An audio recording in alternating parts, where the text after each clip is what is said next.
नमस्कार। हाँ, कौन सा विचार? ये रूपेश जैन के निजी अनुभवों से निकला है।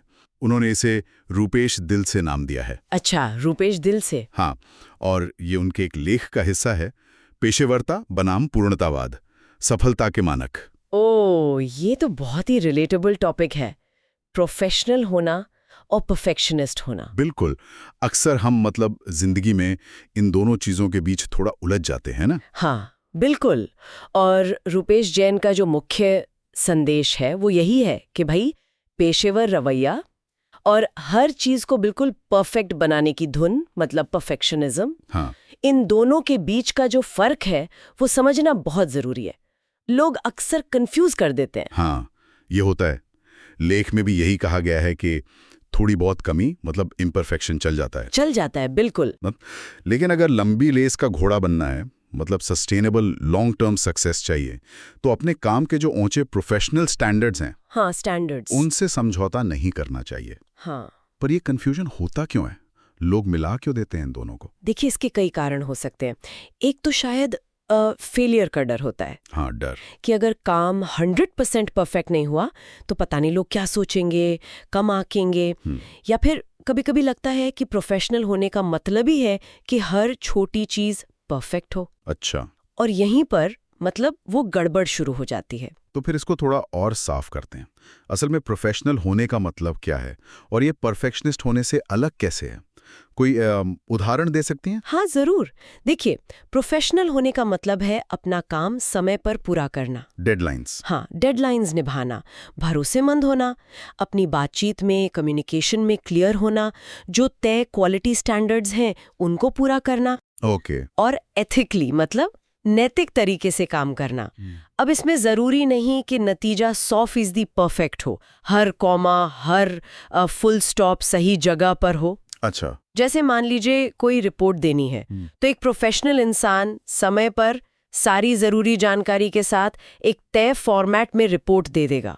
हो सकता है फॉर्मेटिंग में कोई मामूली सी कमी रह जाए। हाँ, हो सकता है। लेकिन जो परफेक्शनिस्ट होगा वो शायद फॉन्ट स्टाइल सही करने में या किसी तस्वीर के पिक्सल गिनने में इतना अटक जाए कि डेडलाइन ही निकल जाए, या फिर वो मेन मैसेज से ज्यादा इन छोटी छोटी डिटेल्स पर फोकस करने लगे। समझ गया।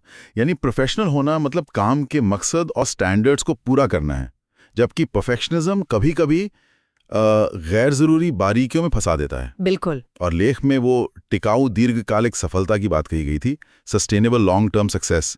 इसमें प्रोफेशनल रवैया का क्या रोल है? देखिए, जो लॉन्ग टर्म सक्सेस है ना, वो भरोसे पर बनती है, ट्रस्ट पर। हाँ, भरोसा तो है। जब आप लगातार प्रोफेशनल रवैया दिखाते हैं, समय पर काम, वादे निभाना, क्वालिटी बनाए रखना, तो लोग आप पर भरोसा करते हैं।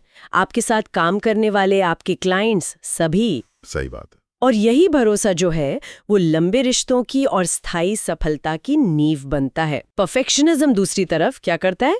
वो आपको धीमा कर सकता है। धीमा कैसे? क्योंकि आप शायद कभी संतुष्ट ही नहीं होते, या आप दूसरों से भी वैसी ही उम्मीदें रखने लगते हैं जो पूरी नहीं हो सकती। इससे रिश्तों में तनाव आता है। हाँ, ये तो है। और अक्सर मौके हाथ से निकल जाते हैं, या फिर आप बर्नआउट महसूस करने लगते हैं। सही कहा। तो इसका मतलब ये हुआ कि भाई हमें अपनी एनर्जी और फोकस वो काम करने के सही तरीकों पर, अपने हाई स्टैंडर्ड्स पर और अपनी रिलायबिलिटी विश्वसनीयता पर लगाना चाहिए। हाँ, ना कि हर छोटी चीज को परफेक्ट बनाने की वो जो कभी ना खत्म होने वाली कोशिश है उसमें। एक तरह का बैलेंस साधना होगा। बिल्कुल सही।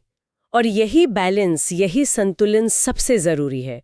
ये जानना कि कब बहुत अच्छा काफी है और कब बारीकियों पर ध्यान देना वाकई में जरूरी है। प्रोफेशनल होने का मतलब ये बिल्कुल नहीं है कि आप क्वालिटी से समझौता करें। नहीं, वो नहीं, बल्कि ये समझना कि किस चीज पर कितना ध्यान देना है ताकि जो बड़ा लक्ष्य है वो हासिल हो सके। तो कुल मिलाकर रूपेश जैन के इन विचारों से, रूपेश दिल से जो बात निकली है वो ये है कि असली जोर काम के स्तर पर और अपनी क्रेडिबिलिटी पर होना चाहिए। हाँ, क्रेडिबिलिटी पर। कहीं ऐसा ना हो कि परफेक्शन की अंधी दौड़ में हम उन प्रोफेशनल उसूलों को ही पीछे छोड़ दें जो असल में हमें आगे लेकर जाते हैं। बिल्कुल। और ये हमें इस अहम सवाल पर सोचने को मजबूर करता है, क्या हम अक्सर उस परफेक्ट चीज की तलाश में इतना खो जाते हैं कि हम उन ठोस प्रोफेशनल आदतों को नजरअंदाज कर देते हैं जो असल में लंबे समय की कामयाबी की गारंटी होती हैं। वाकई ये सोचने वाली बात है।